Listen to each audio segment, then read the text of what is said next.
ஒரு தச்சன் முருகன் தன் சிறிய ஒர்க் ஷாப்பில் வேலை பார்க்கறான். ஒரு இளம் பையன் ரவி வந்து சொல்றான், அண்ணா, உங்க கைவினை கற்றுக்கொள்ளணும். முருகன் புன்னகையோட சம்மதிக்கிறான். ரவி 10 நாட்கள் கடினமா கற்றுக்கொள்கிறான். முருகன் எல்லா ரகசிய டிசைனும் டூல் யூஸும் சொல்லி கற்றுக் கொடுக்கிறான். நல்லா பண்ணு, பெரிய மனிதனாகணும் என ஆசீர்வதிக்கிறான். ஒரு நாள் காலை ரவி ஒர்க் ஷாப் கதவு பூட்டிட்டு போயிருப்பான். அதுக்குள்ளிருந்த எல்லா டிசைன் புத்தகங்களும் வாடிக்கையாளர் விவரங்களும் போயிருக்கும். முருகன் மௌனமா நிற்கிறான்.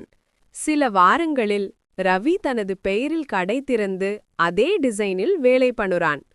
ஆனா வாடிக்கையாளர்கள் திரும்பி போக ஆரம்பிக்கிறார்கள். அவன் புது கடை காலியாகிறது. முருகன் புன்னகையுடன் கடைக்குள் சொல்றான், தொழில் கற்கலாம், ஆனா நம்பிக்கை திருட முடியாது. ரவி தலையை குனிகிறான். சத்தமில்லா பாடம் முடிகிறது.